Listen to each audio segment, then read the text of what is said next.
ఉత్తరప్రదేశ్లో ఘోర రోడ్డు ప్రమాదం జరిగింది. బీహార్ నుంచి ఢిల్లీ వెళ్తున్న డబుల్ డెక్కర్ ప్రైవేట్ ట్రావెల్ బస్సును భారీ మిల్క్ కంటైనర్ ఢీకొట్టింది. ఘటనలో బస్సులోని 18 మంది అక్కడికక్కడే ప్రాణాలు కోల్పోయారు. మరో 30 మందికి తీవ్ర గాయాలయ్యాయి. లక్నో ఆగ్రా ఎక్స్ప్రెస్ హైవేపై ప్రమాదం చోటు చేసుకుంది. ఈ ప్రమాదంలో బస్సులో ఉన్న 18 మంది అక్కడికక్కడే ప్రాణాలు విడిచారు. స్థానికులు క్షతగాత్రుల్ని చికిత్స నిమిత్తం స్థానిక ప్రభుత్వ ఆసుపత్రికి తరలించారు. ఘటనా స్థలికి చేరుకున్న పోలీసులు సహాయక చర్యలు ముమ్మరం చేశారు. మృతదేహాలను పోస్టుమార్టం నిమిత్తం స్థానిక ప్రభుత్వ ఆసుపత్రికి తరలించారు.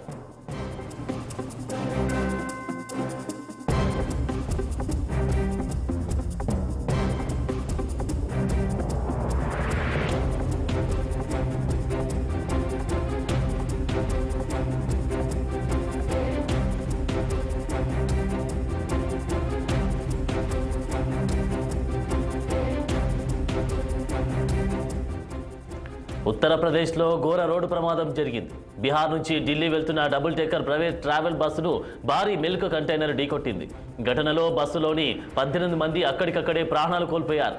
మరో 30 మందికి తీవ్ర గాయాలయ్యాయి. లక్నో ఆగ్రా ఎక్స్ప్రెస్ హైవే ప్రమాదం చోటు చేసుకుంది. ఈ ప్రమాదంలో బస్సులో ఉన్న 18 మంది అక్కడికక్కడే ప్రాణాలు విడిచారు.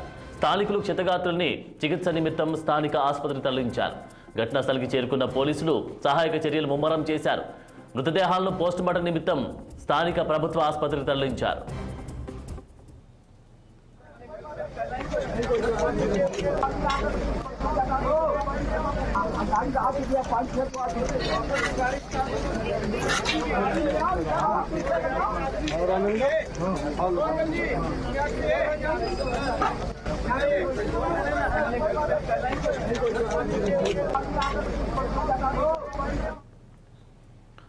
ఇవి బులెటిన్ అప్డేట్స్.